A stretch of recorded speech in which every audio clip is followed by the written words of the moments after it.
be seen from the oceans, valleys, and trees so green, surrounded by snow-capped mountains.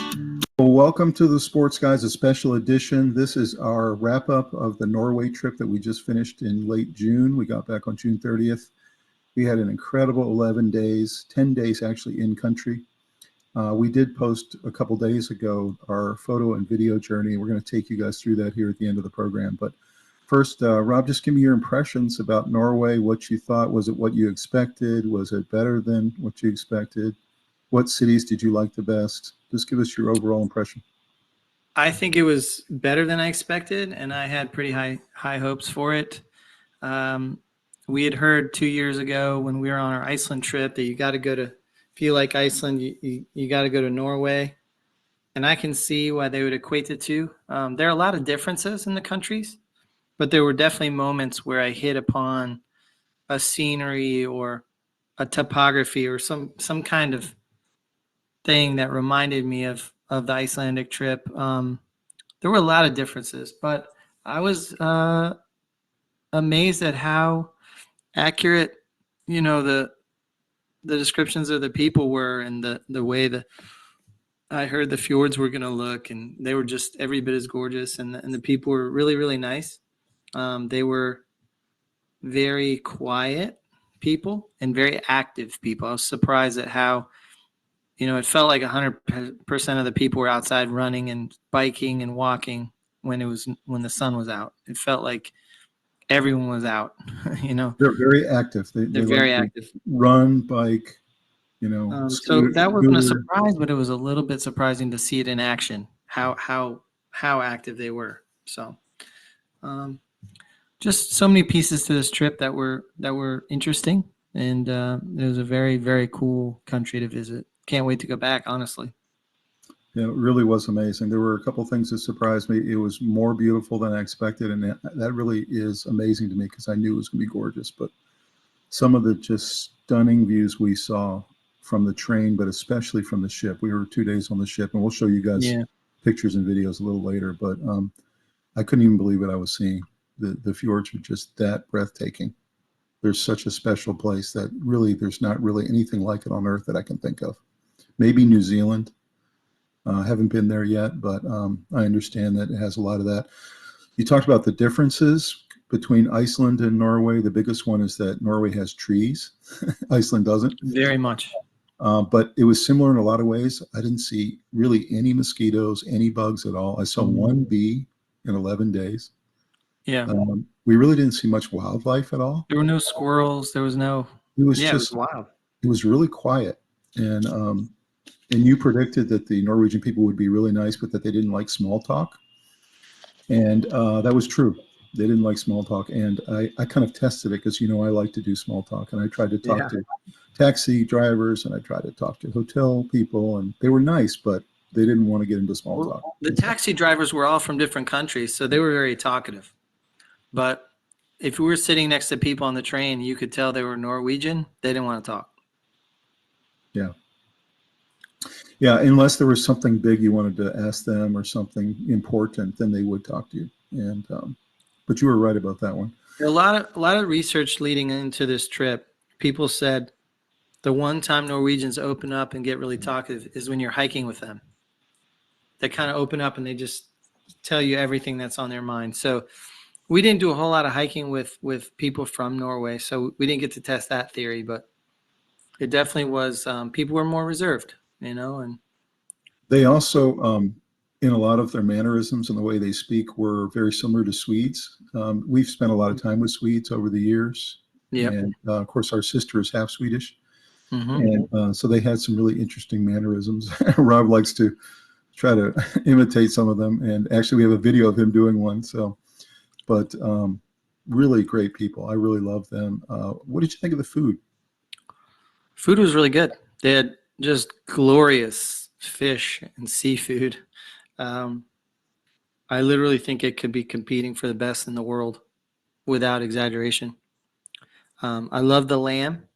That was similar to Iceland. Lots of lamb. And I thought the food was very good. We had all kinds of beers everywhere, different local beers.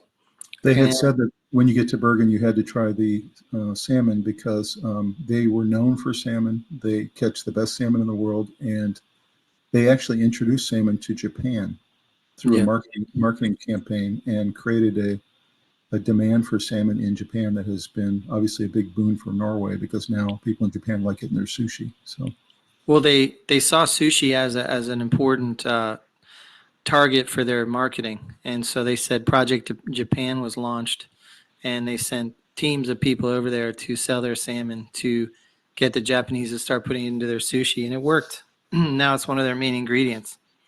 So Norwegian salmon is unbelievable. the I lamb shakes couldn't were believe it. great. Like you said, lamb shakes were great. The we had deer hot dogs and we had deer meat when we Mhm. did the mixed grill. That was really delicious. We tried the shrimps. The shrimps were huge and delicious. Mhm. Like you said, I think we had beer every single night. We tried a different one almost every night, and they were all fantastic. I liked Yeah, all of them. generally we stayed with mostly pilsners, and they were unbelievable. They were like anything you'd get in the better parts of Europe for beer. So that was a Pilsners were great great. experience. Food was a nice plus for sure. We tried a lager, which was really good. We tried two IPAs. They were really good. I can't say enough about the people, the food, the beer. It Yeah. just was great. The livelihood of the places we went into, the restaurants, the service was great. It was just great. One thing I will say that surprised me a little bit, I knew it was going to be expensive, Hmm. but I didn't know it was one of the most expensive countries in Europe. And I think it was the most expensive country I've ever been in.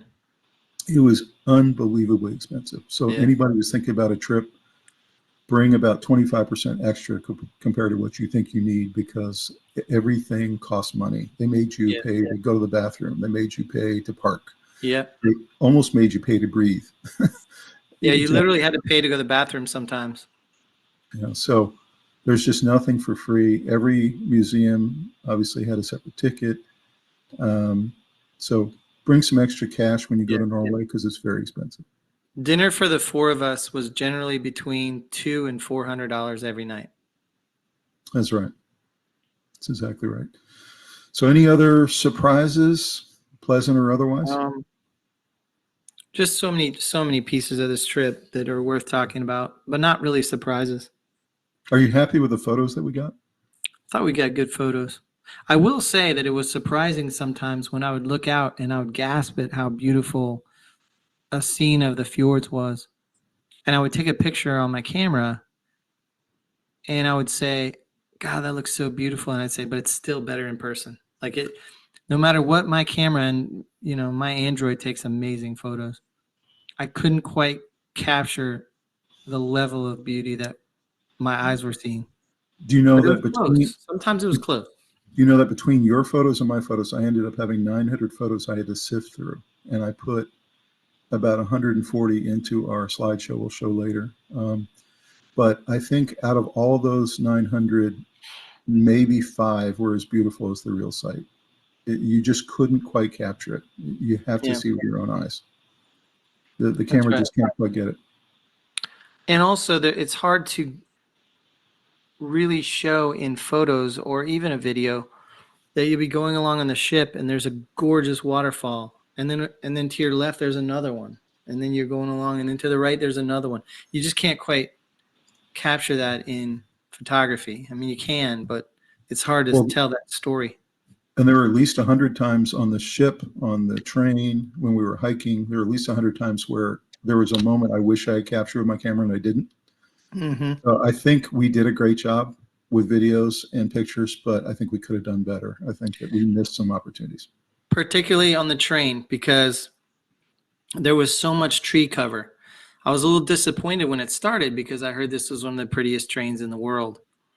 And I said, all I'm seeing is trees, and when you're leaving Oslo to go to Bergen, you go on this beautiful train ride. But honestly, a lot of the first part of it is trees. And then you'll break out into this tiny little patch and it'll be a gorgeous fjord.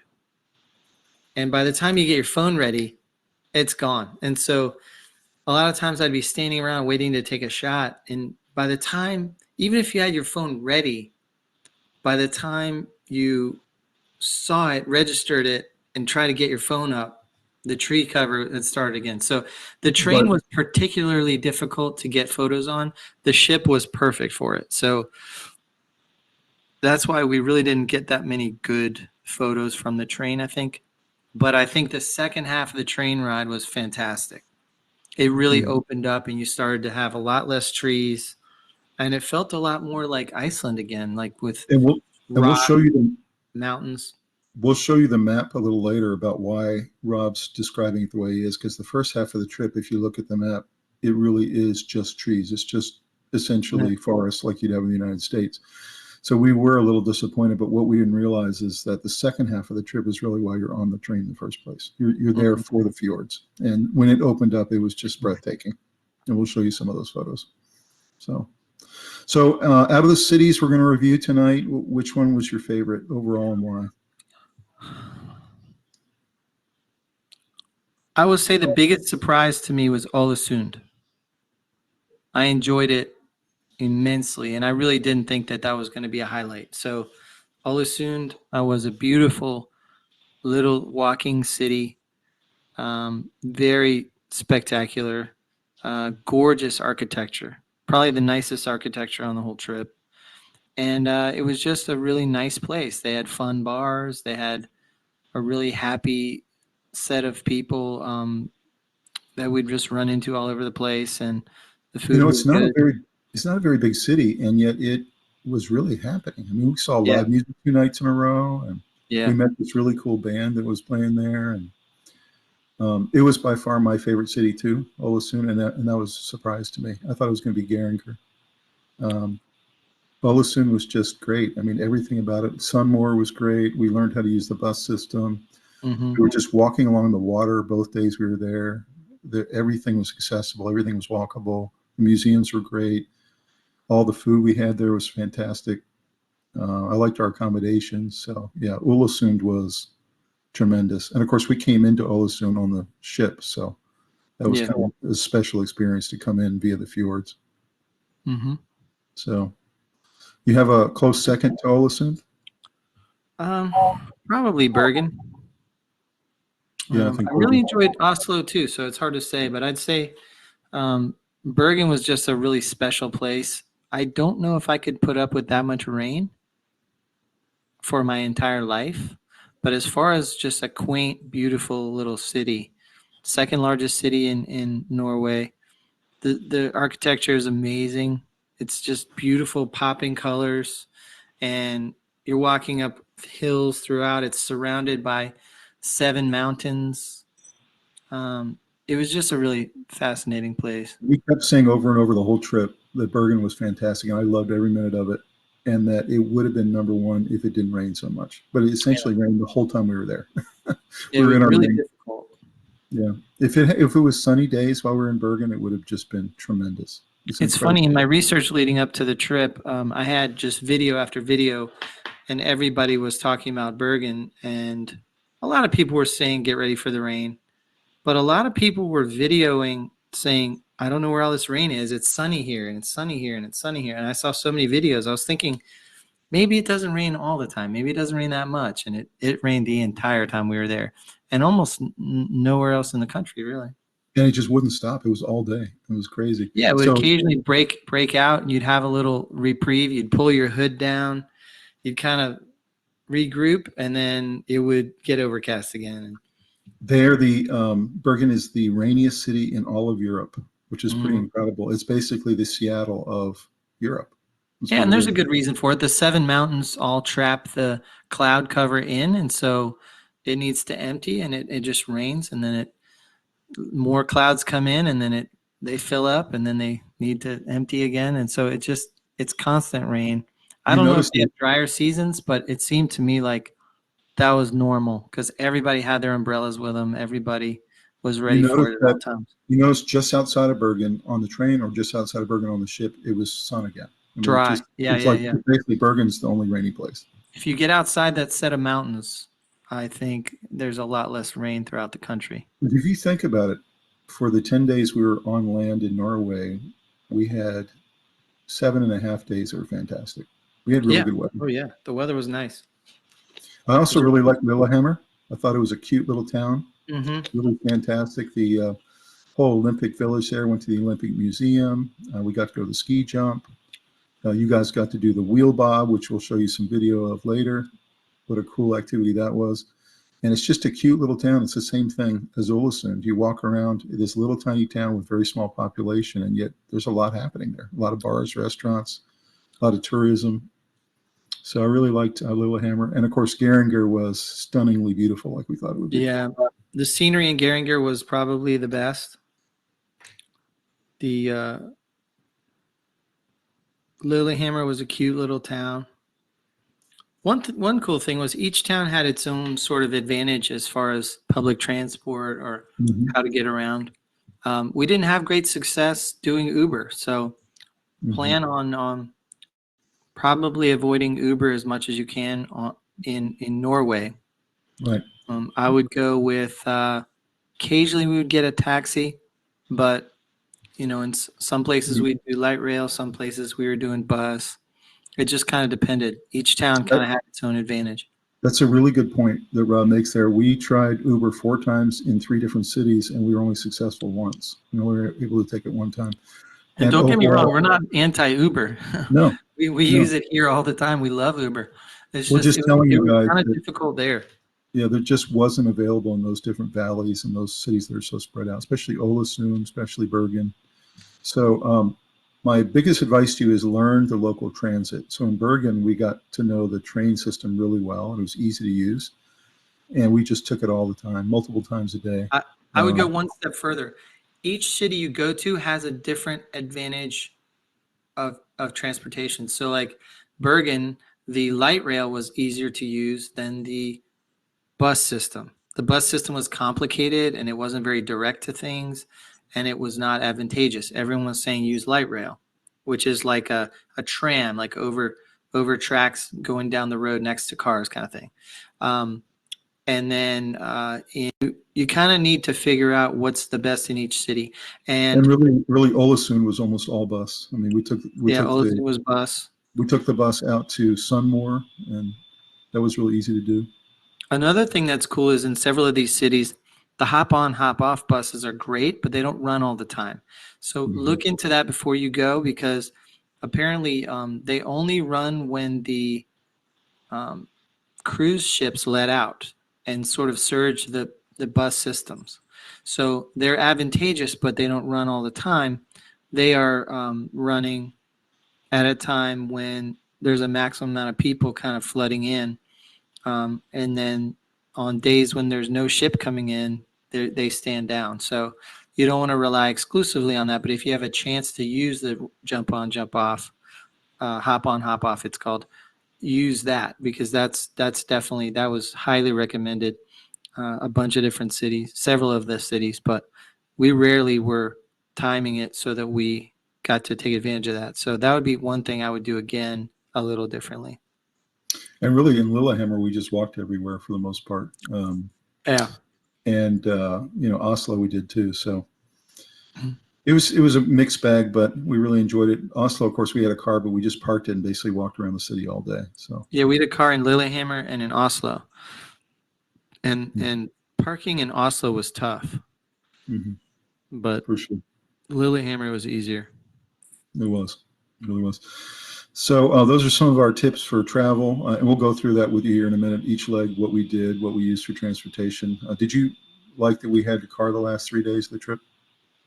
Yeah, it was nice. I think it was nice not having to worry about getting off at the wrong place and timing it properly. And some things are closed on Sundays in different cities in Norway, so just being able to have that transportation. But I will say trying to park it in Oslo was tricky. I will say that we got the absolute biggest SUV you can get, and the 4 of us and our bags barely fit into it. So just letting you guys know, if you're going to do car, first of all, it's $300 a night per car. Yeah. So one of the reasons we only got it the last 3 days, we wanted to drive back south from north and just see the countryside. So that was really cool. But when we went to book it, we had originally booked a smaller SUV and it wasn't going to fit. And so we went with the larger size. Yeah. So ordering a taxi, whenever we did, we had to order the biggest one possible. And there were times where we had to split up the four of us and take two of us with two of our bags and then two others with to get into a second taxi. Also, one thing that surprised me was how small the rooms were in the hotels. I've never seen smaller hotel rooms It's true. in all of my years of travel. It's true. They were tiny rooms. The beds were small. And that's just kind of how they roll. They were tiny rooms, but I would say the bathrooms were clean. The rooms were clean. Oh, they were clean. They were really clean, and the bathrooms were fine. The people were really nice, and the Yeah. breakfast always came included. And the breakfasts were really good. I mean, we really thought the food was great. And it was cool because you could drink out of any faucet in the whole country. The water there is so clean that you could drink out of any faucet in the country. You don't have to spend a lot of money on bottled water and things like that. Just get a bottle of water and then keep refilling it anywhere you go. It was really, really good. That was nice. That's very true. Well, let's go ahead and dive into some of this material we've prepared. We're going to go through the slides with you guys, and then after it, at the very end, we're going to take you through our photo and video journey and show you portions of that, and we'll give you comments as we go. So here we go. All right, so this is our Norway trip incredible journey, June 2025, and this is our episode 67. You can see some of the fantastic, amazing photos that we were able to capture as part of this trip. Rob took the two on the right there, the one on the top right and the one on the bottom right.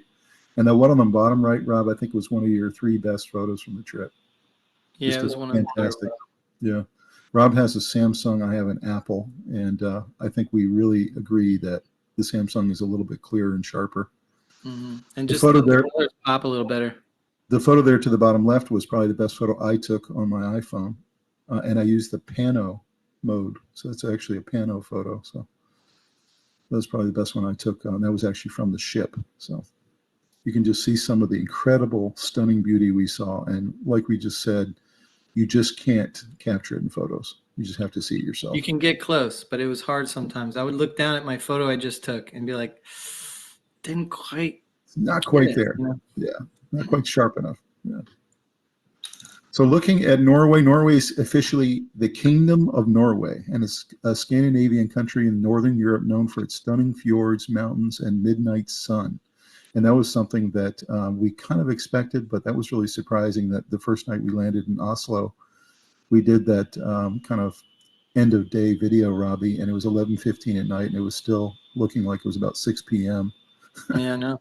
The sun is literally out until midnight. Or past. Even when sun setting is right around midnight. Yeah. And then back up again around 4. So that's right. It really was pretty amazing to experience. We had to learn to close our curtains, or we were getting up, we were already thrown off with our jet lag, but there was sun gonna be pouring in at 4 a.m. So right. So interestingly enough, Norway is a constitutional monarchy, very similar to England or some of the other Scandinavian countries. And what that means is they have a king, but they also have a legislature. They also have a president. So they're a democracy, but by choice, the people love their monarchy. They love the king, they love the queen, the princes and princesses. And so it works for them. So they have a very high standard of living in the country. They have a strong welfare system and a thriving economy that's based on natural resources like oil and gas, which has become their biggest export. And you can see on the map to the left there what Norway looks like. It's a very long, thin country that is on the left. Yeah, it's on the left side of Scandinavia there. And we went only up about halfway up north on the left side of the country. You can see, interestingly, Robbie, Norway borders Sweden, Finland, and Russia. It has borders with all 3. And that was something I didn't realize till I started researching this. I knew they had borders with Sweden and Finland, but I didn't realize they have actually a pretty long border with Russia as well. See Oslo there on the very south part of Norway. That's where we flew into. And then, of course, the next day took the train across to Bergen, which is on the west coast, which is right among all the fjords. So any overall impressions about the kind of south to mid part of the country that you saw? Well, it was interesting to fly into Oslo and then driving out of there, seeing all the signs for Sweden. It was very close to Sweden. So I didn't know how close it was. Like that was something I had to kind of figure out, that we were actually really close to Swedish cities. So that was cool. You can tell there was a big influence there. And Yeah, then, they were saying it's the same distance to Stockholm as it is to Bergen. So if you right, just go the other direction, yeah. right. Hmm. So that was something that was pretty cool. Oslo was a very modern, beautiful city, and I was surprised at the overall youth of the population. Hmm. I found it to be very, very young and active, Hmm. Agreed. and I wasn't quite ready for that, but I liked it. Everybody was running, biking, walking, Yeah, any chance they can. Even in the rain, they're doing it. They just don't yeah. let the rain bother them. They just do it. And they'd So be biking straight up a mountain, like it was nothing. yeah, tell about that race they have in Bergen every year. Pretty interesting. It's pretty cool. The whole town of Bergen races up and down all 7 mountains that surround the city in one day. Yeah. So we hiked down the smallest mountain, um, Mount Floyen, and that took a while just to get down. Like we didn't even hike Yeah. up it. I can't imagine doing 6 more of them. And we actually watched a guy who was really fit. He passed us on the way down, going up. And then before we even got to the bottom of the hill, he passed us again going the way down. Yeah. And he's probably one of the guys who competes in this race because he was Yeah. running up and down these mountains. It was crazy. Apparently, most of the town does it, but there are different ways you can do it now. You can do 4 of the mountains, 5 of the mountains, or all 7. There's Mhm. different ways, and I don't know, but they're clearly a very active people. It was enjoyable to watch that and to feed off that energy. It kind of gave me motivation a few times to hit an enormous set of stairs. Let's go. This is Mhm. what For they sure. do. For And sure. I did a lot more stairs than I anticipated, which was pretty cool. Definitely felt Mhm. it in my legs. No And doubt. Another interesting thing there, if you look at Norway, it's actually also really close to Denmark. Like that's an easy boat across. yeah. So really, all these Scandinavian countries are just really close to each other and bordering each other. And clearly it makes sense why Norway was a subject of Denmark and Sweden for a lot of years, because the proximity was simple. They had a lot of trading. They were trading partners, and there were a lot of kingdoms where they would all intermarry and have royal families that were multinational. So it was Mhm. pretty cool to watch the proximity of these countries and how their histories are really intertwined. Right. Now, looking at this map, we've talked about a second trip to Norway sometime in the next couple of years. And some of the towns we didn't get to is Trondheim, which is right there in the center. We didn't quite go that far north. Hmm. And even further north from that is Bodo and Tromsø. Those are Yeah, Tromsø. towns much further north. Tromsø is where all the beautiful Lofoten Islands are. Yeah. And a lot of people talk about that as the most incredible part of Norway is actually up there in Yeah, Tromsø. it's technically in the Arctic Circle, and it's the most northern university in the world. Hmm. And that's actually where you can see the Northern Lights even in the summer sometimes. So Yeah. it's that's an area we'd like to explore next time we go is kind of the northern part of Norway. Yeah, we met a really nice uh, woman from Quebec who had spent a bunch of time up there on her way down to Bergen, Hmm. and she said that it was just beautiful, those islands, and it was really nice up there. So we want to go back to there. One of the things we talked about is flying into Bergen next time, not Oslo. Fly into Bergen, get a ship, and there's actually a 4-day one that goes to all these different ports and then lets out in Tromsø. That's the end of it.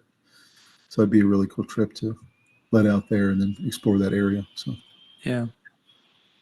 So looking at overall stats about Norway, capital is Oslo, population 5.4 million. Actually, they're projecting more like 5.6 in 2025. They have 2 official languages, which I thought was very interesting. They're both individual dialects of Viking Norwegian, Bokmål and Nynorsk. And apparently Nynorsk is northern Norway and Bokmål is southern Norway. So it's kind of interesting that they have these 2 dialects. Their currency is the krona.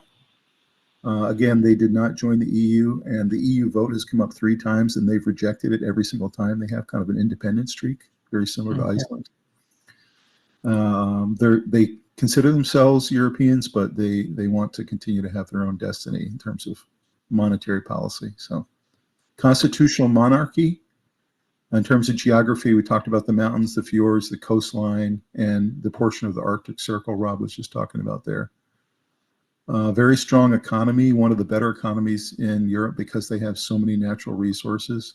They really are kind of the envy of Europe because they really just keep finding, metals and minerals and oil and gas. And of course, they're a great tourism country. So their economy is actually really strong. Midnight Sun, we mentioned, Northern Lights, the Viking heritage, and the world's longest fjord in the world, which is the Sunna Fjord, which is pretty interesting. We didn't get to see it because it's a little further up north. Mm-hmm. Winter sports, they're renowned for their winter sports achievements and strong performance in Winter Olympics. They're kind of dominant in things like cross-country skiing and other types of skiing disciplines. And you can imagine why, because they have a lot of great ski resorts. Well, they're very active and they love being outside and they like cold. So they don't mind cold at all. And so they're going to be super active when it's snowing out and all the snow ski sports. They just are so competitive. Absolutely. And we could see it in both cities we went to that were both Olympic cities. Lillehammer and Oslo both had the Winter Olympics. Mm-hmm. And we went to both ski jumps, which was really cool. So, and we'll talk about that a little bit later, what we did there. Other interesting facts, the Nobel Peace Prize ceremony is held in Oslo every year and also voted on in Oslo. Also, Norway supplies London with a Christmas tree every year that's put right in the center in front of Big Ben. So I thought that was really interesting that they have such amazing trees. And we saw them from the train, some of these incredible Christmas tree looking trees. So every year London comes and gets one. And then we mentioned the salmon sushi was introduced to Japan by Norwegians. And of course, that was a great marketing ploy by them. Created a whole new industry for Bergen. They have a tremendous amount of evergreen trees, like different types of trees that stay green all year round. That's right. They also have, interestingly enough, the most polar bears to human ratio in northern Norway. So apparently there's a lot of polar bears up there. So a lot of them you have to go out in boats to go see, but you can't see them in the cities, but there are excursions to go out and actually see polar bears up there in the north. So pretty interesting. Might have to add that to our second trip. Yeah. Majority of Norwegians speak a lot of different languages, including English, which is taught in all schools. And we really experienced that. There were a couple of the smaller cities like Lillehammer and others where they didn't speak as much. The towns didn't have English very much, but the cities, everyone spoke not only great English, but some of them had American accents where they'd spent time in the U.S. And then others had British accents because they had been schooled in, by British teachers. Yeah. And Norwegians, a lot of them were taught, you're not only going to learn English, but you're going to learn American accent English, which was very different. Iceland, everyone spoke English, much more so than in Norway. But in Iceland, everyone spoke British English and a little bit of Americanized. But there were a lot of people with American English accents in the cities. But you notice when we were in Oslo, Bergen, and Ålesund, those three cities especially, everyone spoke English. When you got to Geiranger and Lillehammer, it was a little bit spottier. It was a lot less, yeah. In fact, there was a little bit less in Ålesund. But Norway and Oslo and Bergen, everyone spoke. So that's right. You can tell there's a different emphasis on what the schools are teaching there. That's right. But in Iceland, everyone spoke English. And it's because they had American TV. Interestingly, Norway's krona currency, you can see it there on the very top, what the bills look like. But they have coins that have denominations of 1, 5, 10, and 20, which I thought were really odd denominations. Because we have, obviously 1, 5, 10, 25, 50, $1 coins. So it's interesting. And then, of course, they have denominations for their notes of 50, 100, 200, 500, and 1,000. One thing that's interesting about this country is they're trying to get away from cash. Yes. So there's a lot of pushes like that in America too. But they have really refined that and made it a high priority. I rarely ever saw cash on the whole trip. We literally used our cards for everything. Yeah. I mean, everything, every transaction. Yeah. 2 years ago when we went to Iceland, I had a lot of trouble using my debit card.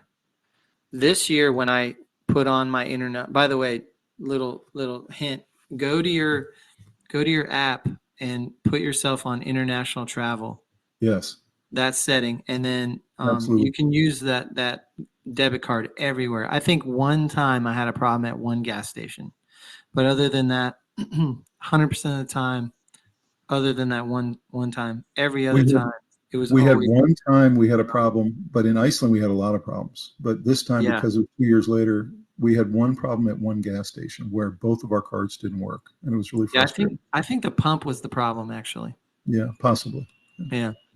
But overall, it was really easy. Everywhere we went, But you just use your card, and everything what was I'm good. trying to tell our viewers here is that don't go change a bunch of money in. You're not going to use it. Yep. And what was interesting, I was told that they accept dollars. That wasn't true. I tried to use dollars Yeah. in Bergen, and I tried to use them in Ålesund, and they got rejected both times. I had to use Yeah. cards. So, They don't so want money at all. They just want to use cards. I wouldn't even worry about cash. Just make sure your credit cards and your debit cards have enough room on them for the trip, and you'll need a Mhm. lot of room because it's very expensive. But cash just generally is not used in Norway. And another thing that was different was tipping seemed it's traditional to tip there in the cities, but not as much in the smaller towns and all that. So, and I would say 10% is considered pretty good tip there, Yeah. whereas in the US that's kind of a weaker. It's not a very good tip. So Some of the smaller towns we tried to tip, and they act kind of shocked, like they weren't yeah, like they really don't ready want it. for it. Yeah, so it's not as much of a tipping culture as United No, States is, but for sure. in the cities they did say, Yeah, and they liked when Americans would come because they were a lot more used to tipping. So more generous. Yeah, for yeah, sure. but Well, let's look at Norway's history. So the Indo-European peoples settled in Norway, establishing a permanent settlement near the present capital of Oslo some 6,000 years ago. So you're talking about a society and a culture that's very old and has a rich history. The interior was more sparsely settled, and even today, I mean, when we were on the train, Robbie, you saw how sparsely settled the interior of Norway still is. And part of it is the extremes of climate, the difficult terrain, the mountains, the fjords. And even today, their population is mostly concentrated along the coastal cities such as Bergen, Trondheim, and Oslo. Uh, the country is dependent on fishing and farming. Early Norwegians developed a seafaring tradition that would reach its apex in the Viking era, when Norse warriors regularly raided the British Isles, the coasts of Western Europe, and even the interior of Russia.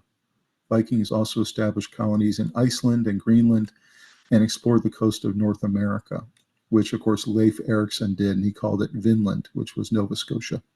And that was mhm. 1,000 years ago when he discovered North America. So this great tradition of exploration by explorers like Leif and like his father, Eric the Red, you see a picture of Eric the Red there on the top right, continued into modern times, exemplified by Nansen and Amundsen and Heyerdahl. These are all very famous Norwegian explorers. The most recent of those was Nansen. You can see him there on the bottom, there just above the flag. That's Nansen, who was one of the explorers from the 1950s and 60s. So, weakened by plague and economic deterioration in the late Middle Ages and dominated by neighboring Denmark and Sweden, Norwegians turned to trading in fish and lumber, and in modern Norway gained its independence in 1905, finally. We heard some really interesting history about that at the fort there in Bergen, about how Norway was struggling for its independence and finally got it in 1905. Mhm. They emerged as a major maritime transporter of the world's goods, as well as the world leader in specialized shipbuilding. In the 1970s, the exploitation of offshore oil and natural gas became major maritime industry, with Norway emerging in the 1990s as one of the world's leading petroleum exporters. Today, oil and gas have surpassed fishing as the country's top exports, with fishing second and tourism third. So any surprise about that oil and gas has taken over for them? Not really. They have a lot of natural resources and obviously fishing and trading. One thing that was interesting was that they were subjects of Denmark for a long time. Right. And because of the Napoleonic Wars, um, Denmark sided with Napoleon, and Sweden sided with the Allies. And so when the war was over, they allowed Norway to go independent. And then Norway wrote its constitution. And then as a result of more meetings and more carving up the map and punishing Denmark by taking away Norway, they decided to hand Norway to Sweden. So they had 3 months of freedom, and that laid the foundation for them to yearn for freedom because they tasted it just for a little bit. But their constitution was already in place. And then later in 1905, not too much later, but they had an opportunity to have a referendum, and the people voted to have freedom from Sweden, go with the constitution that was already written in that 3-month time, and set up a constitutional monarchy. So that's sort of the underpinning of why they were yearning for that individual nationality and that self-determination. And I think that affects them today, because I think that's one of the reasons they don't join the EU, is they have this fierce independent streak because they were battered around so much by their neighbors for so many centuries. And a few decades later, when the Germans took them, they were angry. They hated the Germans. They were so angry at getting taken by Hitler. And so it seems like they have a really nice rivalry and good feelings towards Denmark and Sweden. But apparently from stories we were hearing, they weren't huge fans of the Germans. And it was because they had finally gotten freedom, finally had self-determination.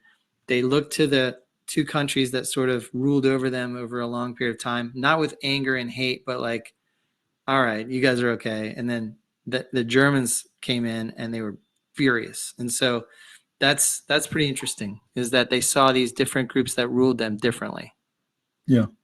It was interesting. We heard the history Rob was just talking about on a walking tour we did in Bergen, and I would highly recommend you guys set those up. As a matter of fact, we probably should have done that in Ålesund and maybe even Lillehammer. I think it would have been really interesting to have a local kind of walk us around. So we learned a lot. Really nice. That Bergen walking tour was excellent, because there's such a good history there that you really kind of need to bite the bullet and spend the 2 hours and do that. It's such a fascinating city with the history of the Hanseatic trading group, the German trading group that was in there that created a lot of economic power, but also was not trusted by the kingdom. Right. And actually the castle had its cannons not pointed towards the ocean where an invader might come from, but towards Briggen, which was the where the German trading groups were there, and they basically didn't trust them. Yeah, so basically there was already kind of a hatred even before Hitler, and because the Hanseatic traders had come and just really exploited Norway, exploited their fishing industry, and so there was that hatred there already. And then of course, in comes the Third Reich and takes over the country. So why do you think Norway was battered around by Germany and Denmark and Sweden and even Russia 500 years ago? Why do you think that they always seem to be the punching bag of that area? I think their topography made it really hard to unify forces for protection. I think Bergen was kind of on its own. Oslo was kind of on its own, because they were far away from each other. I mean, it took us 7 hours. It was difficult to get through the mountains there. Probably also very difficult to take that country. But you could take certain cities pretty easily. And I don't know. I think maybe we could have one of our Norwegian viewers give us a little. Yeah, drop us a comment. Tell us why you think. But I do think that this history is one of the reasons why they're so fiercely independent now, because they just feel like they had been occupied for so many centuries. Yeah. By so many different groups. So it's such a beautiful country, and they have so much to be proud of, that a little bit of nationalism is understandable, I think. I think so they too. had 2 different kinds of flags. One is in the lower right corner right there, and that is the one that's their national flag, and they put it up and down at certain times of the day, and there's a lot of rules about it. It's official, And then there's another one that has the same colors and is sort of a thinner banner that you can see flying all the time. and doesn't have the same rules about it. So It's I like thought their that was daily bag. interesting. Yeah, yeah. You'll It's see a like, picture of it later, I think, in the yeah. slideshow. There's a thinner banner that flies all the time. When And they they were fly saying this flag right here, it has to be handled in a very specific ways. They have they specific laws about they were saying the thinner when it banner can be one. flown, how it has to be taken down, put up, all that stuff. So It's true. They were saying the thinner banner one's the one that you can fly on a daily basis. You can just leave yeah. up, and you can even fly it on your house. So Hmm. it was interesting. Looking at Norway's population as of 2025, as of about a month ago, they're 5.6 million now. So they've been growing. You can see steadily growing over the decades. So they're one of the few populations that are actually growing in Europe. If you look at the population in most other countries, they're actually going down. What was interesting here is their median age of 39.8 is actually a year older than the United States. I'm not sure why that is. I thought that it would actually be younger. It felt like a young country the whole time we were there. It felt like there was a There were lot of young young. people everywhere. I thought it was Yeah, going to be a lower average, but maybe right. there's a lot of older people that just weren't out, you know? That's right. And their urban population, I found this interesting. 85% of the population are in a city, and then 14% rural. So I don't know if that makes sense or not. I haven't really thought about it, but I know Iceland was 92% urban. Yeah. So They had a lot of the same kind of setup where you would group cities together and then it would be very, very rural from there. You can get outside the city. you A can lot see of their natural barriers and landmarks that make it hard to build on. you can see their population density is really low compared to most countries. They're not a dense country. 15 people per square kilometer is very low. Like a country like France is something like 80 per square kilometer.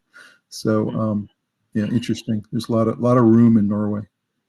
Their GDP in 2024 was 496 billion. This year, it's going to be projected 504.9 billion.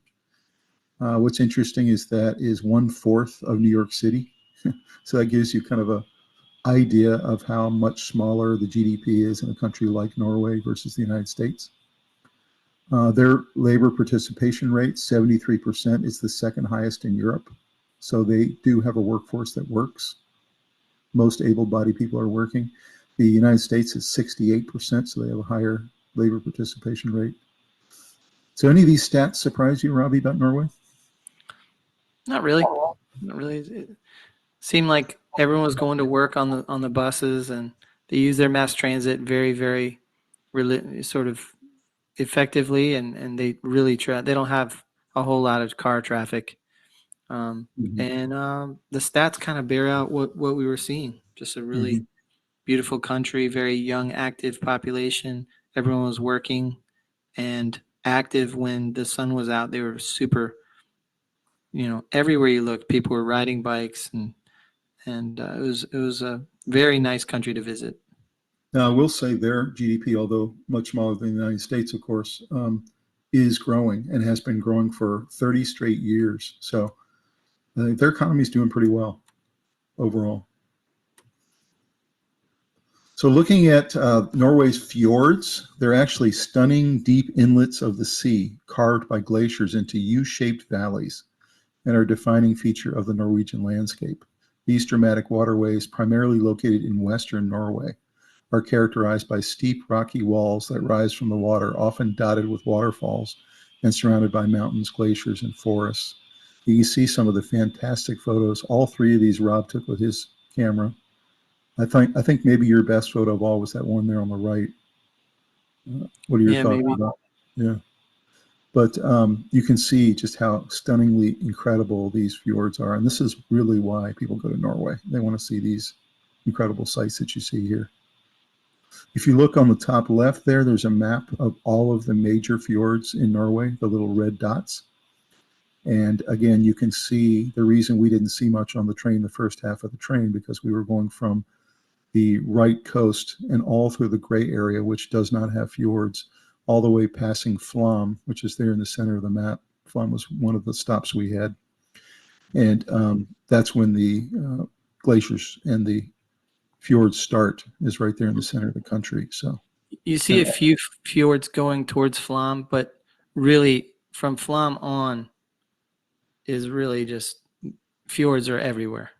Right. So you can see why really, if you read anything about Norway and how to travel to it, you want to go to Oslo for a day or two, but you want to spend the bulk of your trip in Western Norway. And that's really where the beauty is. And we did that. We spent about probably 2/3 of our trip in Western Norway. So that was good. Mm-hmm. Anything else about the fjords you want to mention? Anything surprise you? I think I was ready for Iceland and Norway to be very similar, and I don't think they really were, because Norway had fjords where I didn't see much of that in Iceland as much. And Um, trees. I saw glaciers there, but this was trees and fjords, and Iceland was a lot more volcanoes and Yeah. glaciers. Right. The only volcanic activity in the entire country of Norway, unlike Iceland, which the whole island is all the way up in the northern tip near Russia. There's Yeah, and volcanic. there's not very much. Yeah.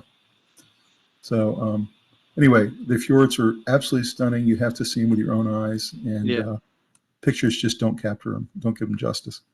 it was really hard to capture them in photos. So looking at another distinctive thing in Norway, it's renowned for its stunning waterfalls, which are literally just everywhere, many of which are located amidst dramatic fjord landscapes. These natural wonders are a major part of Norway's appeal and are often used to generate clean electricity. So that's pretty cool. They use a lot of hydropower throughout the country. Some of the most famous ones are the Vorenfossen, the Seven Sisters, and the Kjafossen. And interesting, they use a name very similar to what the Icelanders call their waterfalls, which is foss. Mm-hmm. But these 3 photos were also taken by Robbie's camera. So thoughts about the waterfalls and how many we saw? So I think very much like Iceland, there were a lot of waterfalls. I would say there were more in Norway. There were more beautiful waterfalls. They weren't as sort of a unique.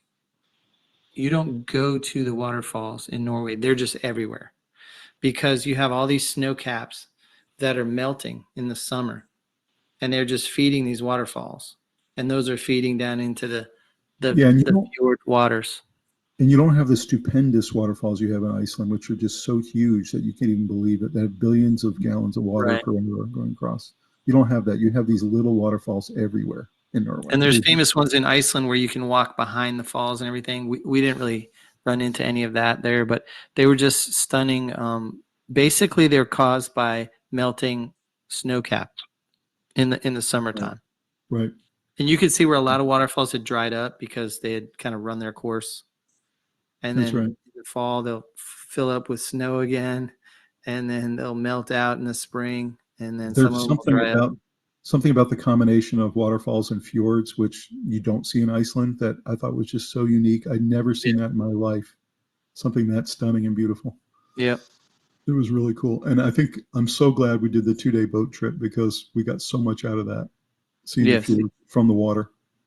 It was by far the most beautiful way to see the fjords. For sure. So our journey, let's talk about that. We started in Charlotte, North Carolina, where I live, on June 20th. Took off and then landed the next day, slept overnight on the Lufthansa plane. I know, Rob, we talked about how impressed we were with Lufthansa. I think they have They were fantastic. really great operation. I really love flying on them both directions. I'm dreaming that they contact us to do some advertising because I want to connect with them. We'd like them to be one of our sponsors. That was great. So we landed in Munich the next day, and we had a relatively long layover. It was about 6 hours. We did. And talk about the sleeping pods that you found there. So it was great in Munich. It's a nice airport, and they have a situation that we really needed. The sleep pods there are fantastic. So they had 4 sleep pods, and they were full, but that whole area is closed off. And next to the sleep pods, there's this long stretch of chaise lounge type bed things. And I really recommend taking out your face covers. Get a face cover for your trip and a neck pillow. And those two together, I just laid down on that chaise thing and slept for a couple of hours. And I felt absolutely ready to go after that. because I didn't sleep great on the plane. I had this weird situation where the person in front of me kept kicking their feet back up under their chair and kept kicking my feet. So Yeah. I would wake up every 10 minutes, 15 minutes. Didn't really sleep much on the plane. I know that everyone's experience was different on the sleeping part on the plane, but I didn't get much sleep. So, but have your headphones, have your sleep mask, and I think those things together really give you an advantage on having it dark enough and quiet enough. No question. Yeah. So So then Munich after was that, great because we got some sleep on those in the sleep pod area. so then we arrived in Oslo. We checked into the hotel and we went to dinner, and that was really fun. Went and ate down near the water. We'll show you some pictures of that in a little bit. And that was great. Walked along the beach there, which was kind of an interesting rocky beach. And then Yeah, we walked back to our hotel and it was about 2 miles or something. Right, it was pretty cool. And then Really the next beautiful morning, walk. we woke up relatively early and went to the train station and got on a really cool train. And we had our own little pod. And that train was a 6.5 to 7 hour trip that ended up being 8.5 hours for us. We had a little snafu at one of the stops where they ended up having to put us on a separate train. That was an interesting situation. A lot of frustrated people, but we finally did eventually get to Bergen and checked into a really cool hotel there. And then we had 2 full days in Bergen, which was really fantastic. But that train was really great, especially the second half of it. Mm-hmm. Yeah, I mean, the train was awesome. I was a little disappointed in the beginning because I didn't understand that when you're leaving Oslo, you're going to run into a lot of the tree cover. And so I was thinking, well, where is this beautiful fjord train ride that's supposed to be so world famous? And it finally did. You broke out of the trees when you got closer to Flam, and it was gorgeous from there. So the train ride really took a special turn when that happened. And so You I can could see why they talked about this being such a gorgeous train ride, because it You can was. see on the map there on the top right and bottom right, kind of the way we took the train from Oslo to Bergen through the fjords, through Flam, and then to Bergen. So you can see that there, and that's a depiction of how we went from east to west. So, so 2 days in Bergen, and then we went ahead to get on the boat, which was a overnight, but basically 2 days with one overnight on that ship. It was a mid-sized cruise ship. Not a very large one, but not a very small one either. It was kind of mid-sized. We had our own cabin, which was pretty nice, but a little tight. Rob talked about how all the hotel rooms were tight. Well, the cruise ship cabin was tight as well for the 4 of us. Yeah. But that was just fantastic. I really loved this cruise ship. I loved everything about it. So thoughts about the cruise ship? Cruise ship food was really good. You had to make some special dinner times, but fantastic. They had a lot of different courses and they were small, so you could kind of pick and choose what you wanted from a huge menu. You would handpick 3 or 4 options, and they'd bring these small little amounts. But the food was excellent. It was a nice, comfortable ship. It was fantastic views. I mean, unbelievable. I was worried. I was really worried nice. the first night, Robbie, that we were not going to get to see anything, but I had forgotten about the midnight sun. And we sat up in this bar up on the top deck with these really cool Australians. Call out to them. They were great. Yeah. We talked to them for a while, but we were sitting there, all of us, just watching this incredible scenery in front of us with midnight sun. And you could see everything. And it was just, what a special night that was. Yeah.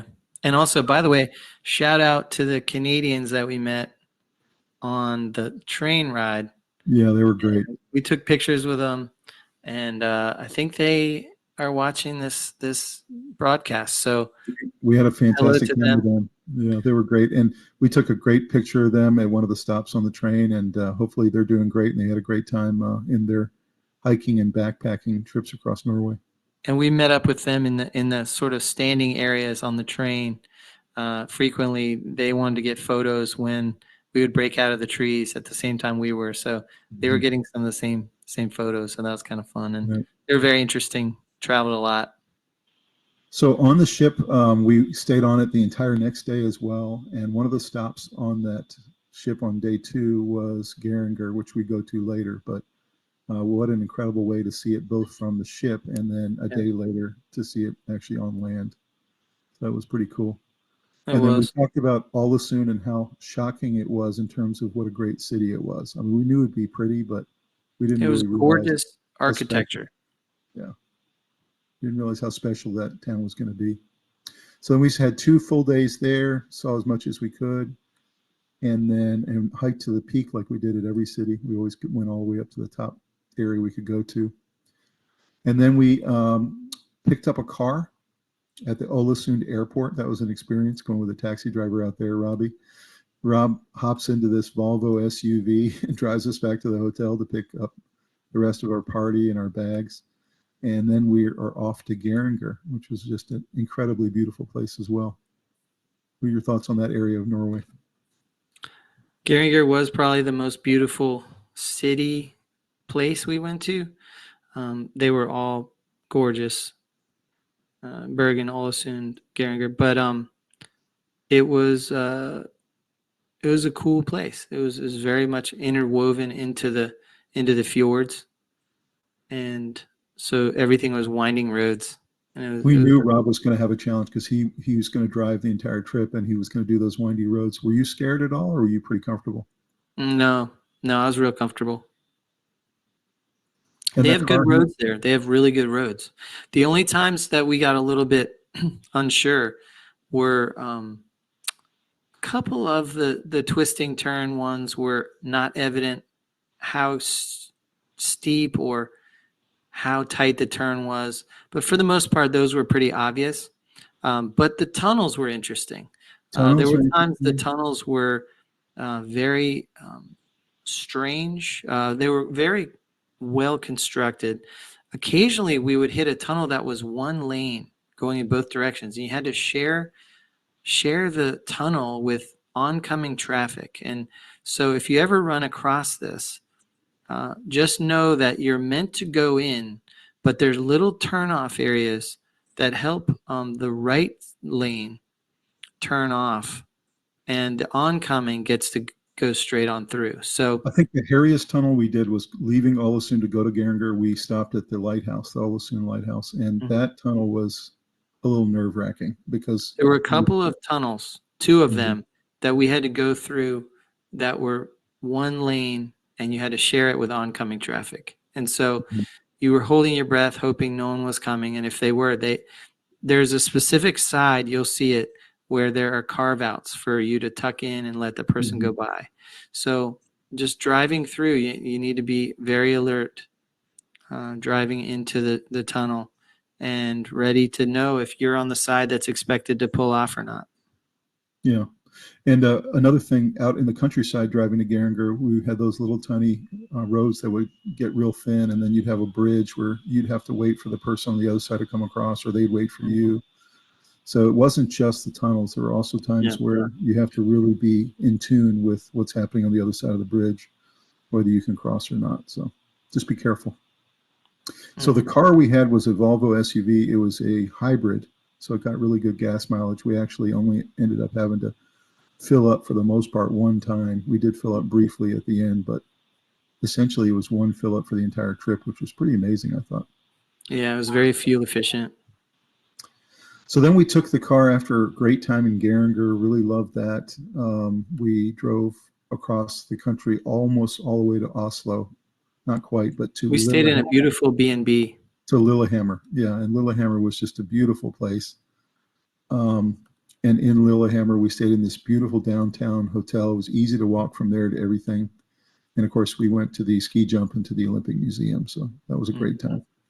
And then from there, after spending a night there and enjoying the kind of nightlife scene there, we went to Oslo the next day, which was about a 2-hour drive, again in our car. And then we had one full day in Oslo to try to see everything. And of course, you can't see everything in Oslo in one day, so we did our best, saw as much as we could. Went to the Opera House and went to the Munch Museum, and we went to the fort, and we did a bunch of different things. And then, of course, the next day, very early, we were in a taxi leaving to go to the airport to fly to Charlotte. So that was our journey. You can see on the bottom right there that we spent most of our time out west. It's really where most of our concentration was, which is where it should be.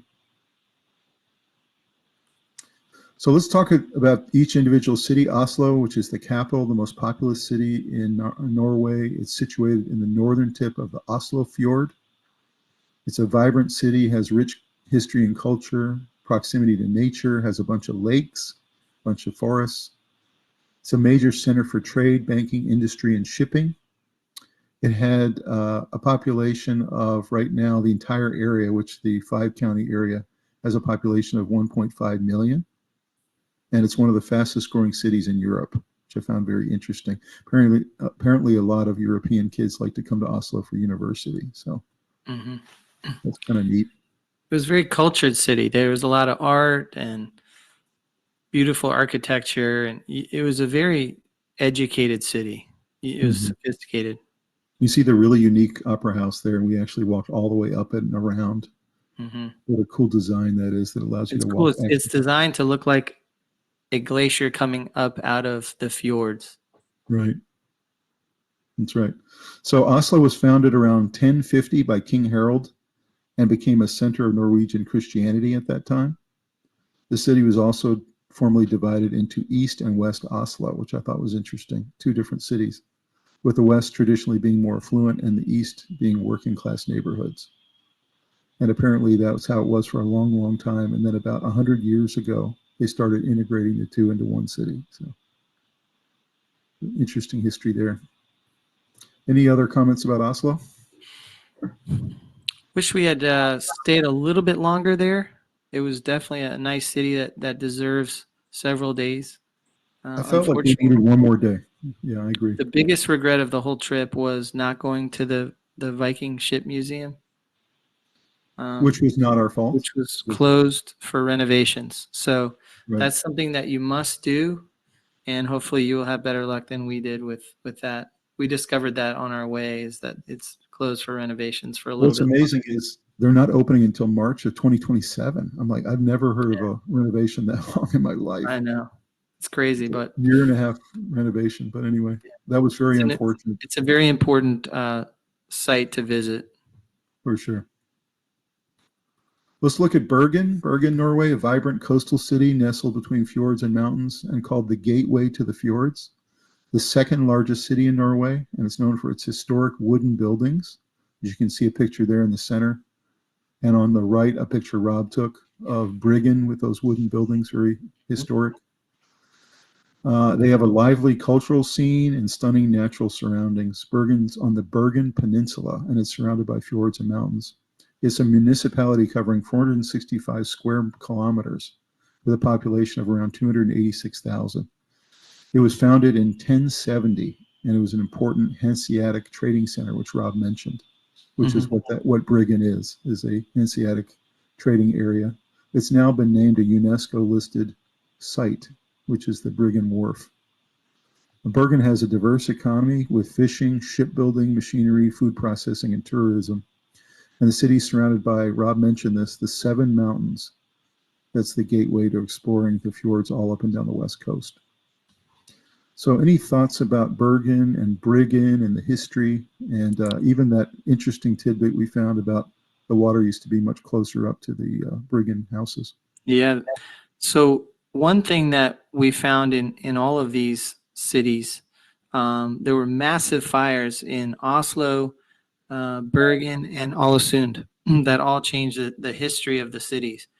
And one massive part of the fires in Briggen, it kept burning down the merchant center there, and it kept putting so much ash that it would push the water banks out and out and out. So it's a good 80 yards further out than it used to be, because there was so much ash. And so because of that, a lot of the ground is sort of settling still. So a lot of the buildings there are not only gorgeous, but they have this unique thing where they're leaning different directions. So it's sort of Leaning Tower of Pisa, like, in that all these buildings are leaning kind of different directions, but they're all fairly solid. So it's very interesting. But to step back from that, these cities really were impacted by fires. and dramatic fires that were burning down huge parts of their whole cities. And what's interesting was that the Norwegians were not very adept at working with stone. They were very, very good at working with wood. And so they would build all their houses with wood. And so they got smart after a while. They started to have more things in place to prevent massive fires by having the roads Well, have to be coated wider and special things with their roofs. And well, understanding that wood was plentiful, but so was rock. The problem with rock is it's very heavy. It's very hard to transport. So, and of course, like you said, their craftsmen knew how to build in wood. So it was part yeah, of the and for problem. some reason, their craftsmen never really got too skilled at building with stone. So a lot of times, the king would build, let's say, a castle. For instance, that castle that's at the edge of Briggen over there. They brought in German stonesmiths, and they built a lot of these things with imported labor because their people kind of just said, "Well, we work with wood," and so. What was interesting was that Briggen, which Rob was just mentioning, burned down something like 19 different times Yeah, a bunch of over different the times. centuries. And the reason is a lot of times in the winter, these guys who were minding the stores, so to speak, were young guys. They would leave behind. The Germans would go back to their country for the winter time, and they would leave these guys in charge. And these guys, all they had to do was drink every night, and they would come home drunk, and they would have a candle in their hand because the only way you could see is by candlelight. And then, of course, then they would pass out drunk in their bed, and the candle would spill over and it would burn the place down. Yeah, So, and it could be anything really, but just an unattended candle in these yeah, tinder boxes, and the whole town is gone. And it right. kept happening over and over and over. So they started to take some steps to try and limit it. But it was fascinating because Oslo dealt with it, Bergen dealt with it, and also Olesund, dealt the with whole it. city of Olesund is so cool today because it burned down and they were able to rebuild it. But So, that's really my point, is that yeah, the reason these sets of buildings are relatively new and in good shape and really well kept is because they had to rebuild en masse. You know, they true. had to have huge rebuilding efforts of enormous chunks of the city. And so that provides for a really nice place to visit where it's been rebuilt relatively recently. It's So anyway, interesting because you heard Rob and I both picked Olesund as our favorite place, and then we picked Bergen as number two. And I think that really is true in terms of the overall specialness of the trip. Now, Oslo might have been up there if we had spent more time there, but I really think that those two were the most special cities that we went to. So, in terms of yeah. the actual towns themselves, Well, they're just kind of a unique feel. I think yeah, Oslo is a beautiful city and it had so much to offer, but it felt more like a European city we do need to spend another day or two there. I think next time we go. for sure. Uh, So looking at Olesund, our favorite town, this is a charming port city renowned for its distinct Art Nouveau architecture. And as we Yeah. mentioned, that was only possible because of the burning down of the entire city, as we mentioned, these fires that Yeah. they were having. It's a major fishing harbor and a regional commercial center.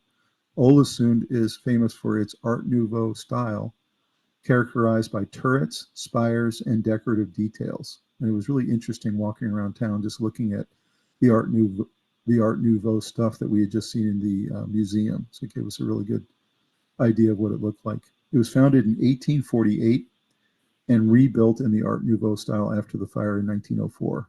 Became a regional commercial center and a base for fishing and other industries. It's situated on several islands at the entrance to the Gangerfjord, which is interesting. The Geirangerfjord. One thing that was interesting too was the country was forming itself as a constitutional monarchy right around the fire that wiped out Olesund. And they sent people from all over the country with this nationalistic pride that was starting as the country was forming. And they sent people from all over Norway to help rebuild, and resources and famous architects that were designing the streets so that the roads were wide enough to where it gave you a fighting chance. If one building went up, it That's wouldn't right. take down That's right. the whole block. So But there were so many interesting things about Ålesund. The first one is that it's on all these different islands. It's so spread out that We had one hotel we were booked for that was an hour and 40 minutes away in the same city. Yeah. Because it's just so spread out. The other thing is you see there on the top right what it looks like. A lot of it's right on the water in these little canals, and it looks very similar to like an Amsterdam or something like that. Like a Venice or something. Or Venice. And also then on the other side, you look and you see these incredible fjords that you just don't see anywhere else. Yeah. And then you have the fort we talked about that was so cool. And then we ran into one of the most unique trees we've ever seen. We have a picture there of the tree that we ran into in the park. So just such a unique town. There's so much to explore there. I'd love to go back. Ålesund has a population of around 67,000, so it's relatively small. Its primary economy is based on tourism and fishing. Those are the top two things that it exports. So final thoughts about Ålesund. Just the architecture was sort of the star of the show, I think. The beautiful canals, and it was a wonderful place to walk around. The museums were great. The people were great. Food was fantastic. We saw the live music there. We met that wonderful artist and his partner, the female and male artists that became our friends over 2 nights, and that was a lot of fun. So shout out to them, by the way, if they're watching the show tonight. So on to Geringer. So this is when we got the car at the Ålesund airport. We drove to this small little village situated at the head of the Geringer Fjord in Norway, known for its dramatic scenery and UNESCO World Heritage status. The fjord itself is a narrow inlet lined by steep cliffs formed by glacial activity during the ice ages. Geringer is a popular tourist destination, particularly during the summer months, with activities like fjord cruises, RIB boat tours, and hiking. The Geringer Fjord is a branch of the Storfjorden, known for its dramatic cliffs, waterfalls, and lush green vegetation. And the village has a permanent resident population of around 215 people, so it's really tiny.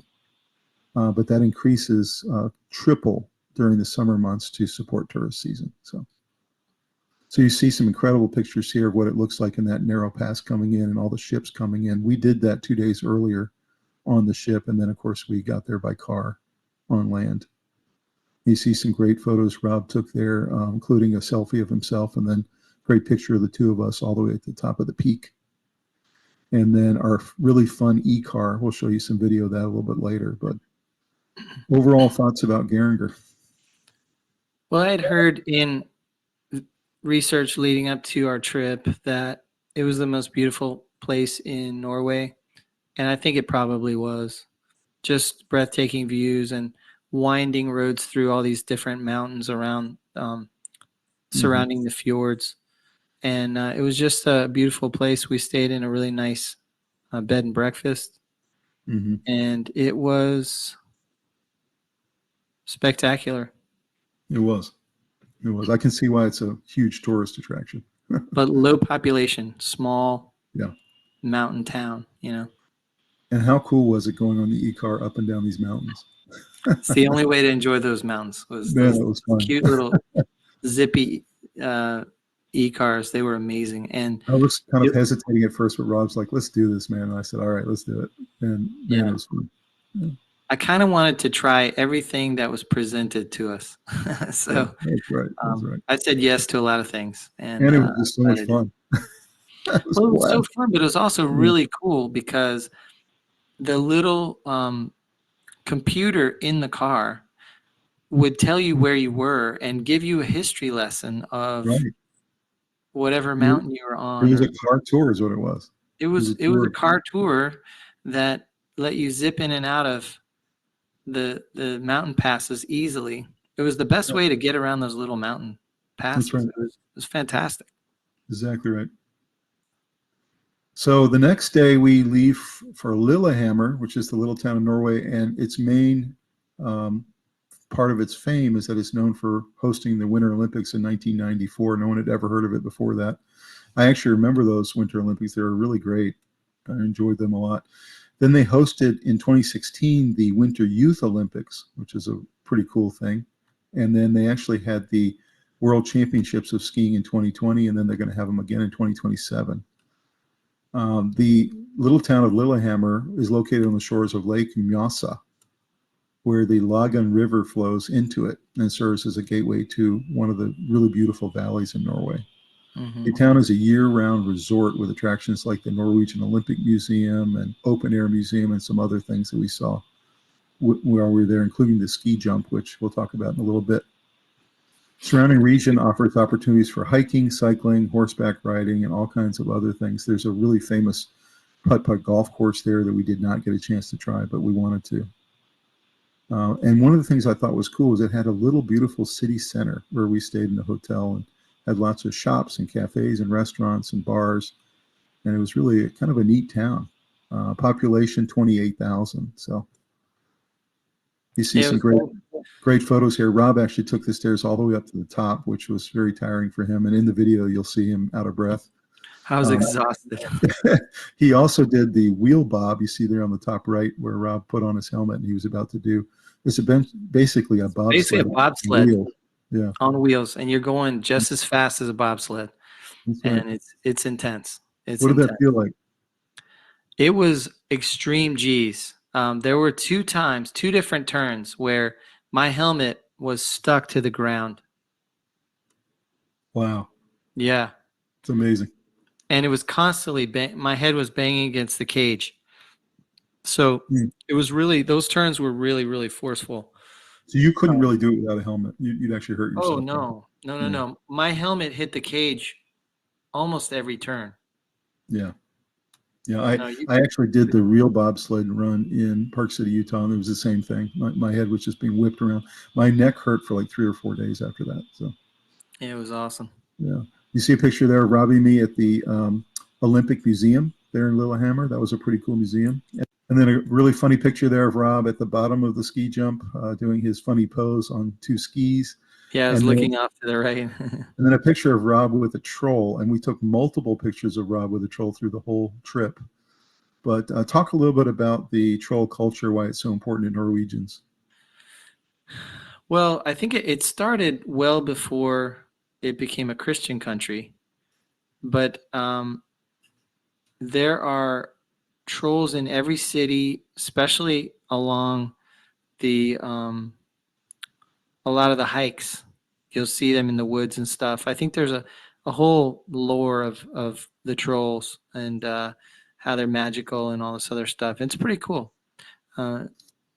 It's funny. They're very whimsical. They're very naughty. They come and they mess things up in your yard and then they leave. And it's just interesting that the Norwegians like them because really they're kind of naughty, you know. And yeah, but they just love them. It's part of their culture. They also had these big trolls at pretty much every tourist site you went to. So there's always a place you could take a picture with them. But you're right. People had them in their yards. And they were like private yards. They were in the woods. They were everywhere. You could always see trolls everywhere.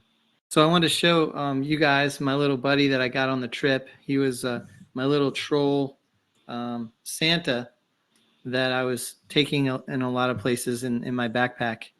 And it just kind of shows the character of all the different types of trolls that they had and sort of the magical element of it. And I thought he was a lot of fun. So he ended up going on a lot of things with me.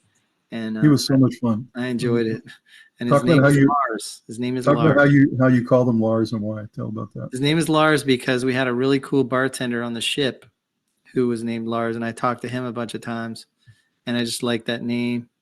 And so I said, I'm going to name my troll buddy Lars.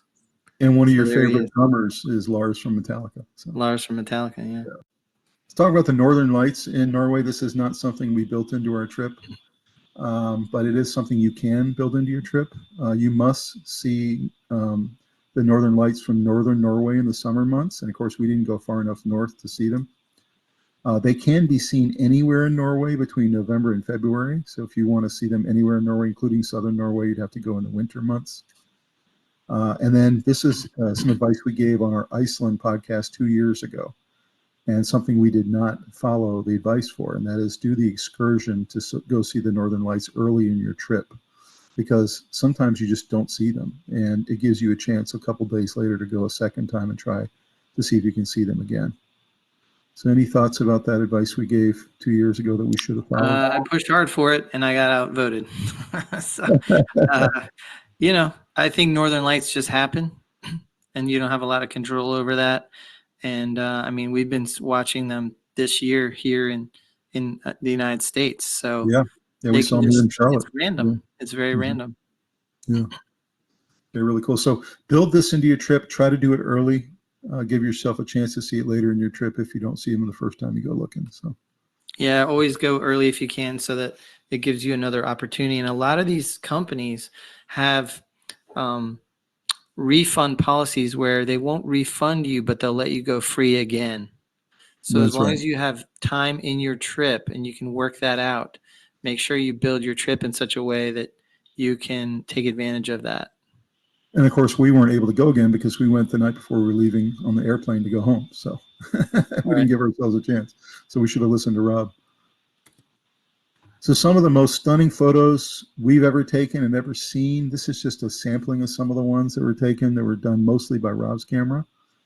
And you can see some of the great ones. Like I said, the most incredible photo I took is there in the top center, but the other ones are all taken by Rob's camera. So final thoughts about these before we go into our photo and video journey? Just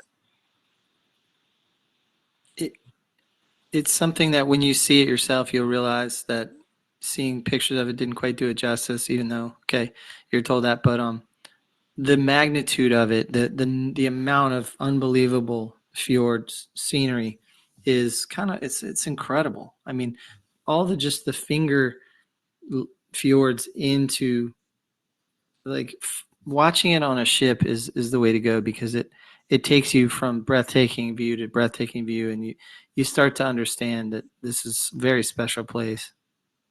I really like that picture you took on the bottom right there with the kind of sunbeams peering through the rain clouds.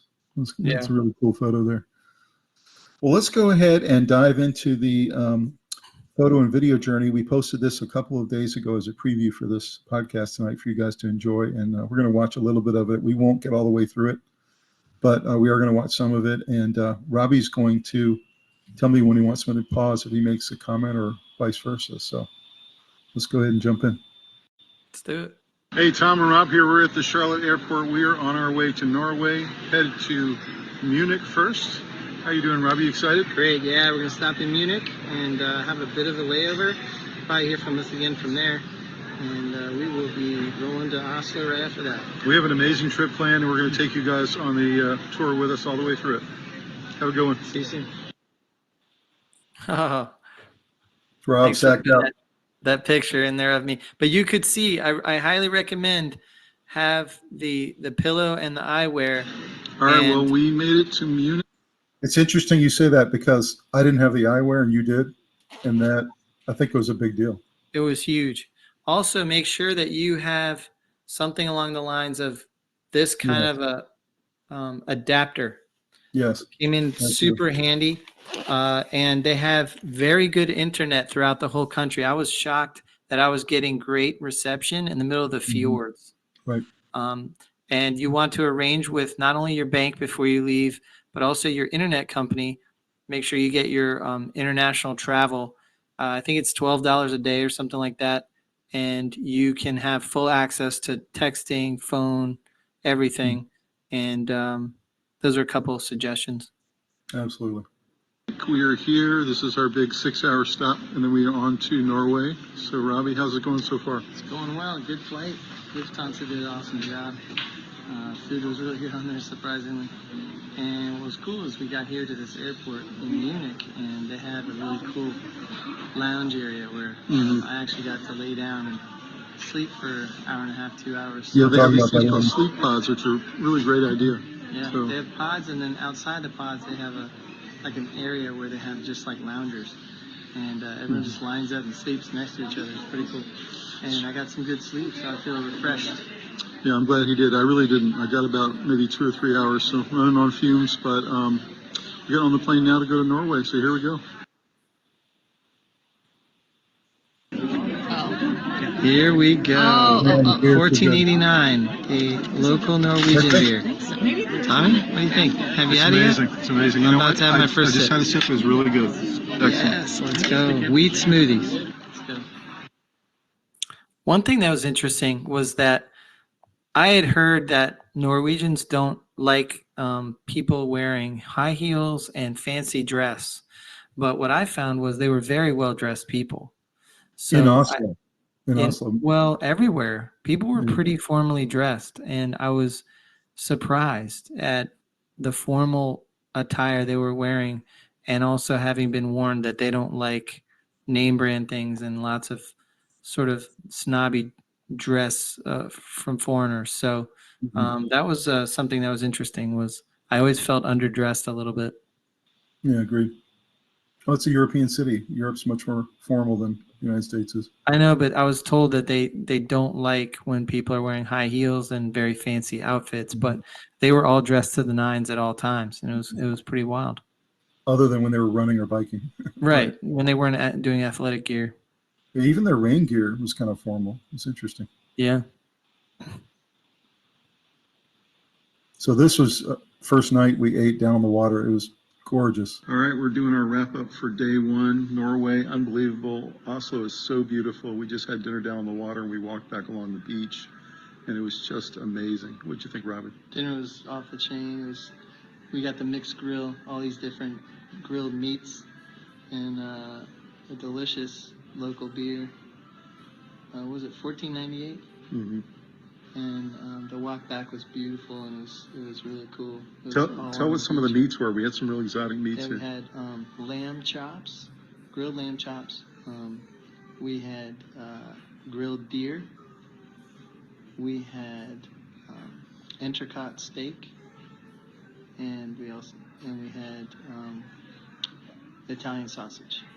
And then we had a kind of a shrimp scampi appetizer. Yeah, a little appetizer we added to it to get a little surf and turf. So it was one of the best dinners I've had in a long time. But it's amazing. It's 11 o'clock at night here. It's still light. They only have about 4 hours of darkness. It goes down around midnight, and so it's really just a wild place. Beautiful, I think the right sun on the water. dipped around 10 o'clock. Yeah, so pretty incredible. The sun was out across the water. So tomorrow morning we are off on a train to Bergen, and we'll bring you guys some more. We're going to take a lot of video, a lot of pictures through the train ride to Marcus. We're going to be going right through the fjords. So this I'm excited about that trip. The ultimate. They say it's one of the prettiest in the world. Yeah. So we'll bring it to you guys in just a second. See you guys tomorrow.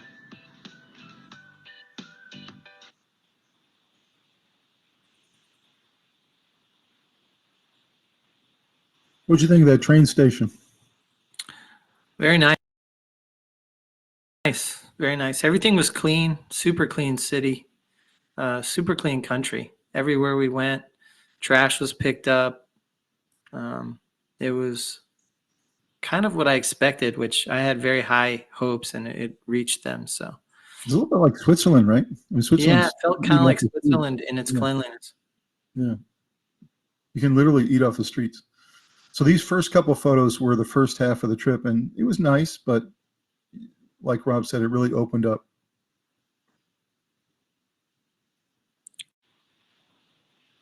So we're here on the train to Bergen. What do you think of the fjord so far, man? Oh, they're gorgeous. It's an amazing train ride, honestly. Pretty great. It's sometimes there's clearing, sometimes there isn't. We're trying to get the best photos we can, but I'm sure we get a little further into the trip, we'll get some really cool views for you guys.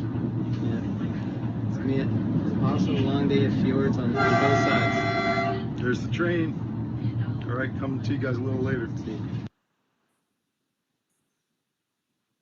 So we're here at the last stop before Bergen on the incredible train through the fjords. You see some pretty incredible waterfalls here. And you see the rushing river.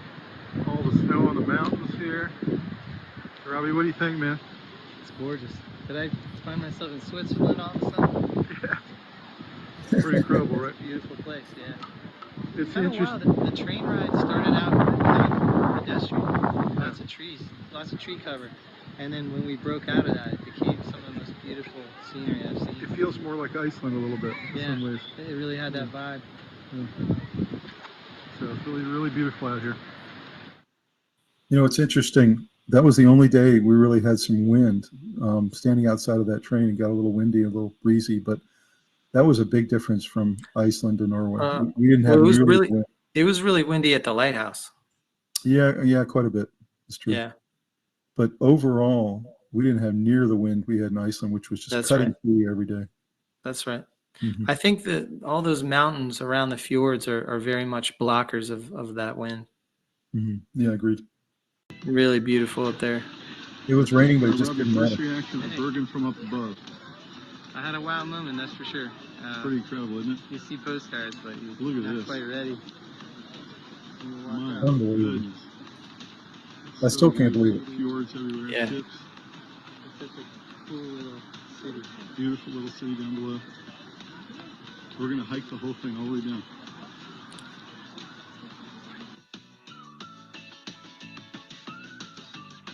That's a must-do, that vernacular. That's sort Yeah. of like a train that goes up the side of the mountain, sort of. And the cable car. Top of the hill up here in Bergen, and it is just breathtakingly beautiful. You can't describe the beauty, can you, Robbie? Nah, that was the thing we were just talking about. I looked at the photo I just took, and it just doesn't quite get it. But it's not bad. But just the eyesight, the visual is stunning.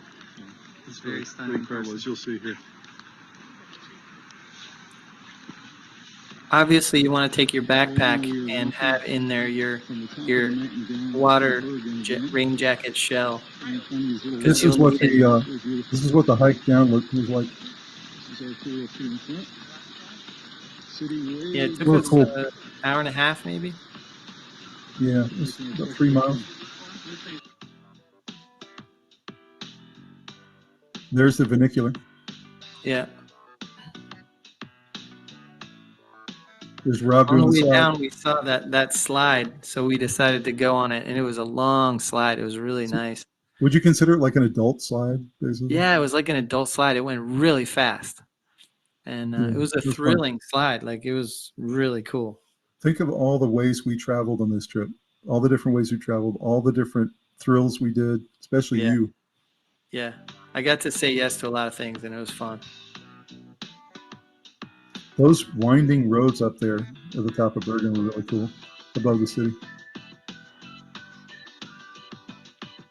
Here's the fort. Yeah. It's interesting that Bergen was the seat of Norway for a while, and then they shifted to Oslo. Mm-hmm.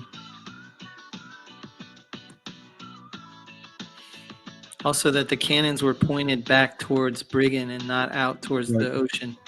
Right. It was fascinating. They were scared of the German people. Yeah, the German traders had a lot of power, and it scared the monarch. It's true. Another fascinating story was an unbelievable one where Briggen Harbor there, a ship full of munitions came in and exploded. I guess it was a German ship. Yes, it was a Nazi ship. It was a Nazi ship, and it exploded with such force that it blew the top off most of the Briggen houses, as well as the top of many of the structures for the Right. fort, as well. This was the vernacular that went up the side of the mountain. It was So really. beautiful. It sent its anchor over Mount Floyen and found 3 miles on the other side of Mount Floyen. So And we didn't believe that at first, remember? We thought they were kidding, Yeah. but it flew 3 miles in the air, an anchor. You know how heavy an Yeah. anchor. It flew over Mount Floyen and landed 3 miles on the other side of it and was buried in the ground. And so they've cemented it in so it can't be removed. It's the fort. There were burn marks, and yeah, so. So how many things did Briggen have to go through? Not only did it have 19 burnings, but then it has a Nazi ship explode and take half of it out. Yeah, And then you could see the damage on the fort. I mean, there was like dark, I know. sharp. We're going to go all the way to the top. We're going to look at the incredible city, and then we're going to hike all the way back down. So super cool. That's good. It Oh, this is it. I filmed this. was fast. Yeah, it went pretty quick. Look at that. It was a lot of fun going up. And there's Briggen. Yeah, I could really zip up up the side of the mountain. Highly recommend you guys check it out.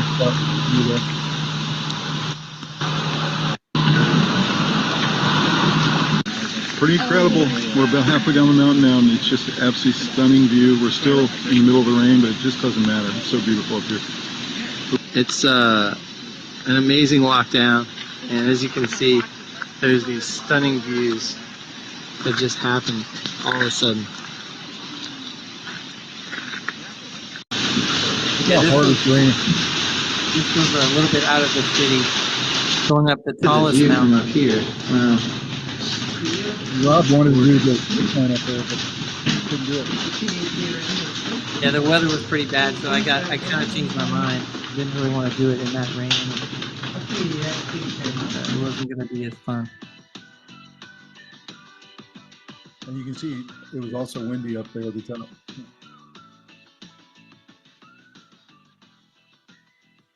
Pizza was fantastic. Yeah. Actually, pizza is Norwegians' favorite food, which we thought was interesting. Yeah, they like frozen pizza, believe it or not. The cable car. And that second house right there is the guy who found leprosy. Yes. He found the bacteria that causes leprosy. That's right. And they have a leprosy museum and everything. It's kind of interesting. They had a lot of leprosy because they had so many people living in each house together. And so somebody would get it and it would just tear through the house. And there was a lot of the national attire that... All right, we're here in our last day in Bergen. We had to have a reindeer hot dog. Reindeer hot dog. They got all the fixings on it. We have Juniper berry, venison seasonings. You got some foil on that. And some fried onions. I forgot to mention they also put mustard. Dive in. We'll tell you guys what we think, but how often do you get to have a reindeer hot dog? Yes. So here we go. We're about to depart Bergen on our way to Ålesund. This is going to be a really long trip overnight. We're really excited about it. On to the next place. What do you think, Robbie? Excited to see the fjords and these cool towns we're headed towards. Waiting on our taxi. Great. We had a great time in Bergen. Bergen was phenomenal. Amazing. Yeah. We had a great time. We love it. Yeah. We know now why the hype for Bergen. It's a beautiful little town, little city. We'll see you guys on the ship. See you. All right, This was one of the real highlights of the trip. We're on the Havila ship Yeah. on our way from Bergen to Ålesund, and we're really excited. We've just been exploring the ship. It's really, really cool. What do you think, Robbie? It's pretty cool. It's a nice little medium-sized ship. We're going to be having dinner soon. If you can see down here, there's some boat activity, sailboat, and some kayakers. And there's a bigger cruise ship over here. Obviously, there's a lot going on. And then just look at this view. You ready? Watch this view. Wow. It's gorgeous. Just incredible. But we got a little sneak peek of dinner down there, and looks like fabulous food. So hopefully, it will not disappoint. So we'll be coming back to you guys shortly. Have a good one. See you. It was a cool ship. Yeah, they had good little portions, lots of different courses that you could choose from. It was cool. There's the fish market. Mm-hmm. The indoor and the outdoor fish market. Mm-hmm. Okay, where are we right now? So we're about to go up the steps to the peak at Ålesund, and it's 400 plus steps, so we're about to find out. A lot of hiking the last couple of days. This is going to be the big one for today. What do you think of Ålesund so far? Incredible. It's a beautiful town. Love the architecture. We've been to an art museum, architecture museum, and then another little town in the suburbs where they show some of the old houses. It was really cool. You know what's amazing is it's July and everyone's still wearing sweatshirts. So Yeah, it's like 60 degrees maybe with a light 57 breeze. high, I think. Today. Well, It's been a lot of fun. we're gonna be breathing hard here in a minute. Here we See go. you at the top. Hey guys, I want to show you guys the aerial view of Ålesund. We have climbed 440 steps, I believe it was, and it was quite a climb. And this view is gorgeous and very worth it. And I will show you there's about 7 islands that Ålesund town is found on. So you got to kind of know which town you're talking about. It's all one town, but it's all on different islands. Let me give you a little aerial. That's one of them. There's Tommy. This is like the main waterfront area. And then there's a bunch of different islands where you can see the little settlements. It's pretty fascinating. One part of town was an hour and a half away, but I think it's just because of the proximity of the roads. And pretty wild. Interesting place.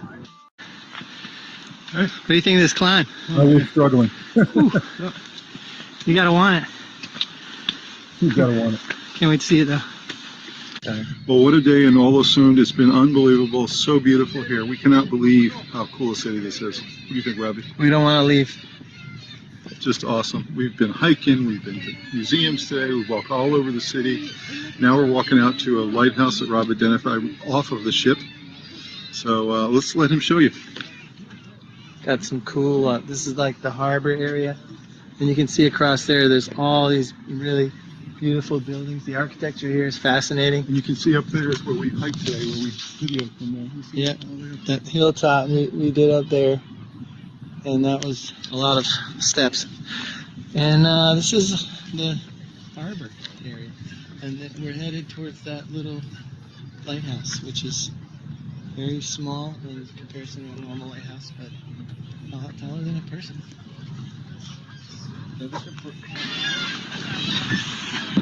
Climbing this hill to get to the Stave Church, and it's quite a journey.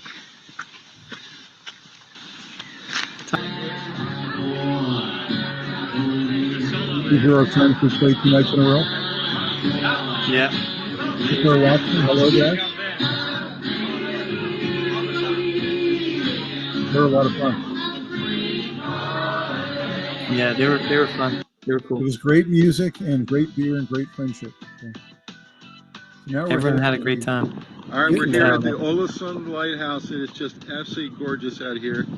The lighthouse yesterday was a lot smaller. This one's beautiful. It's on a really great location too. We had to come through a really cool tunnel to get here. It's a series of tunnels, actually. It's just surrounded by fjords and mountains. What do you think, Robbie? It's beautiful. It's a full-size lighthouse this time, and it does kind of have an Iceland feel when we were there at this one beach in particular. It feels kind of like that, but he's going to pan around for you and let you see the beautiful ocean view where this lighthouse is able to alert shipping. And, it's really a pretty spot. See, it's just gorgeous. You just don't see that every day, you know. It's Unbelievable. You were just doing your yeah.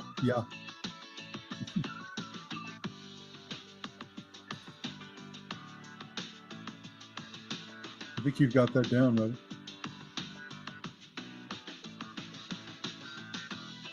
Got what down? Say yeah.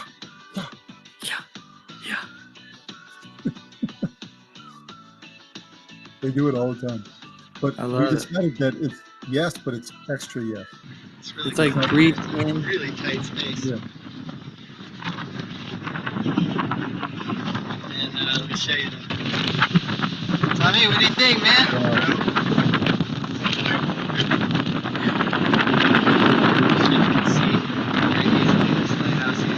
You're right. That day was Not pretty very windy. tall. Yeah, that was windy. I wasn't sure if my phone was going to stay in my hand.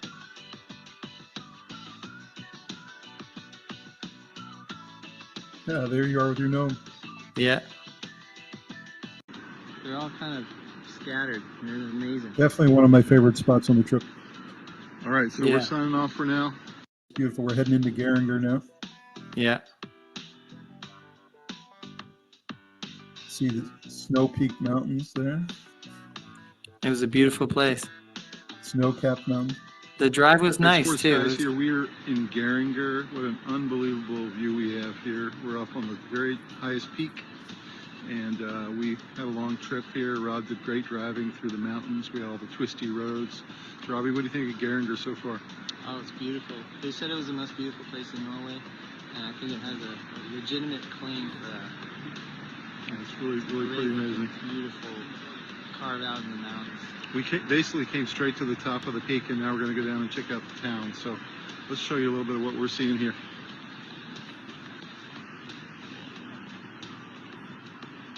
You can see just unbelievable views. We actually came in here 2 days ago on a ship into the same port. So, And I'm not sure you can pick up on it too much from the video, but there's gorgeous waterfalls all over the place.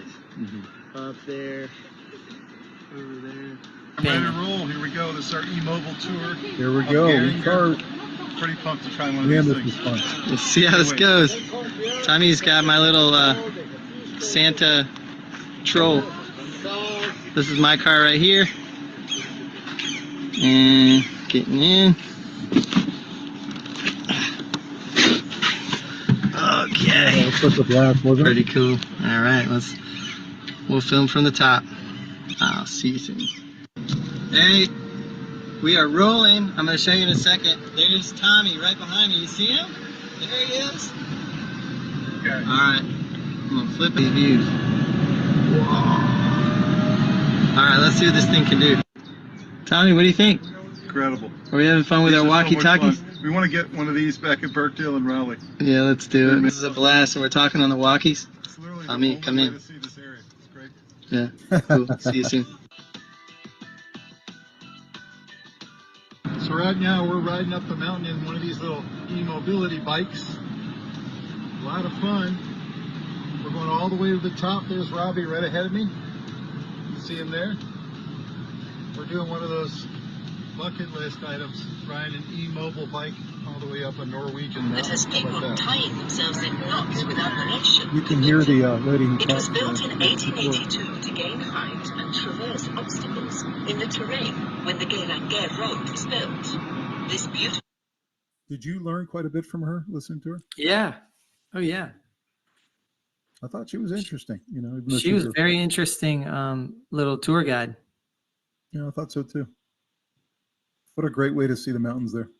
Yeah. stone structure crosses over itself with a bridge, and the engineers were awarded a gold medal for it at the World Exhibition in Paris in 1900. It was one of my favorite parts of the trip. Banned from this beautiful structure, but with the So much twisting, fun. it's not a problem. So you have another reason to smile. You, the old knot, and the super modern Twizzy clearly make for a perfect picture. See what That's what it was smiles called, you was the produce Twizzy. by- All right, Robbie, what did you think of that, man? All the way to the top. What did you think of that? Oh, man, that was awesome. That was so fun. Is there any better way to go to the top in Geiranger? Not really. You got the lady telling us a little tour and Yeah, it's a talking car. It tells you like so much fun. about all the different mountains. Rob had his little car. This was my little car on the way up here. And then Rob's little friend in the back, the little gnome guy. But look how beautiful. You went this everywhere, is. man. Unbelievable up here. Yeah. All the way at the top. You got the snow-capped mountains up there. Just incredible. Let's go take some pics. Yeah.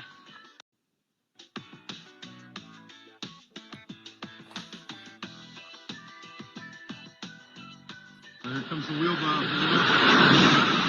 There it is. Wow. Yeah. Crazy. That was crazy. It was fun. All right, Tom and Rob from the Sports Guys are here with you guys. We made it to Lillehammer. This is the site of the 1994 Winter Olympics. And we're at the bottom of the ski jump, which is one of my favorite events. So, Rob, what do you think of Lillehammer so far? It's amazing. What a set of facilities they built here. And I clearly remember these Olympics. It was awesome.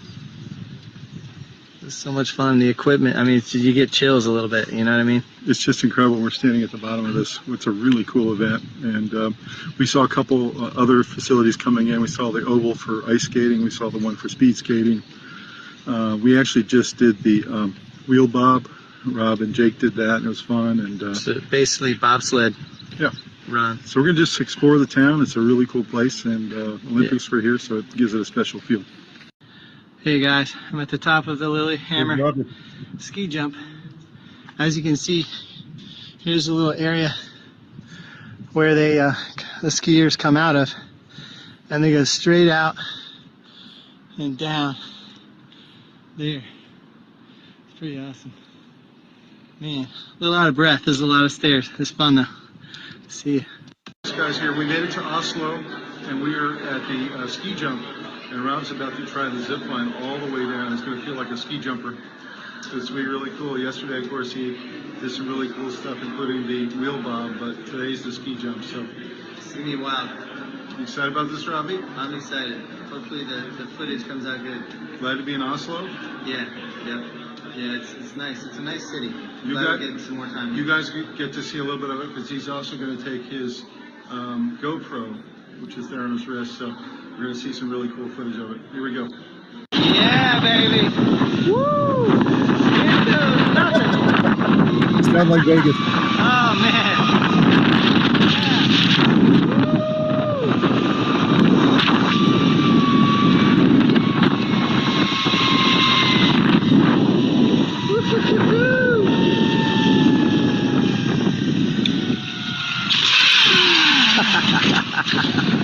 Yeah, that was so cool.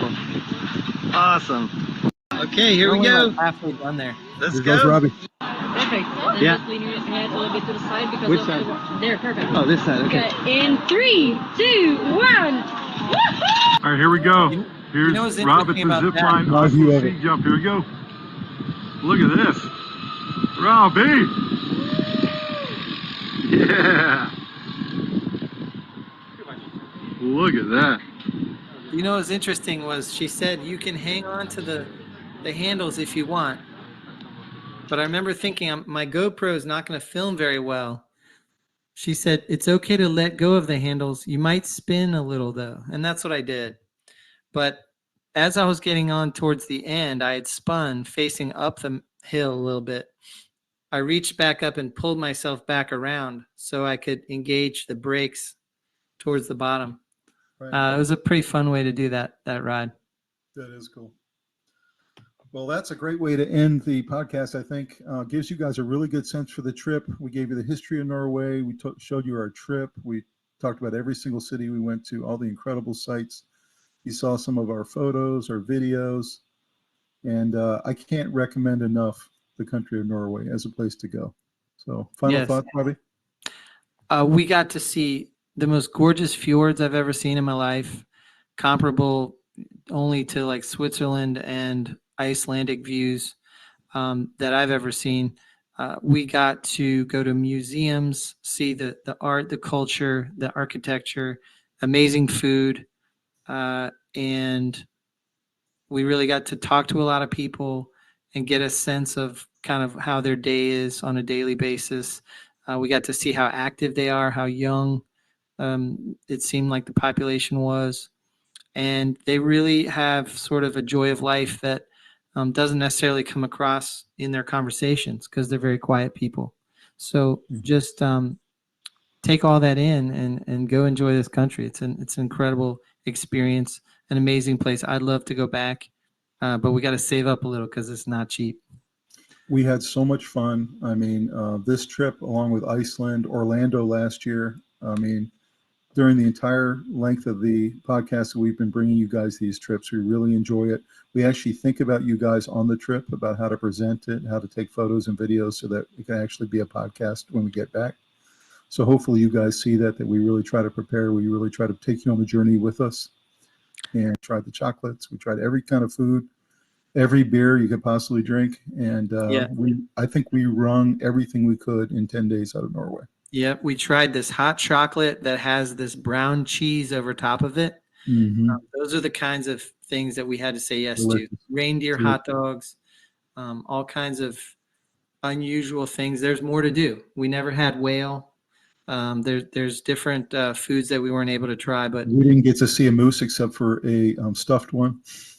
yeah, So I think up north in Norway, it's going to be different. There's a lot more wildlife up there. Obviously, the Yeah. polar bears, the whales, the moose, and other things, the elk. So it's more desolate. thank you guys so much for joining the podcast tonight. I hope you enjoyed this journey with us to Norway. Hopefully one day you'll plan your own trip. It's really fantastic, and we definitely want to go back. I do want to do a special call out to our special sponsor tonight. They asked to be on this episode, and that is Academy Sports, which has been a longtime sponsor of the program. We love Academy. We had an absolute blast. Rob, you represented the Sports Guys well by doing all the activities. I think you did everything possible. And guys, thank you so much for joining the Norway Trip podcast tonight. And we'll see you guys next time on the Sports Guys. Have a good one. Bye. New Zealand.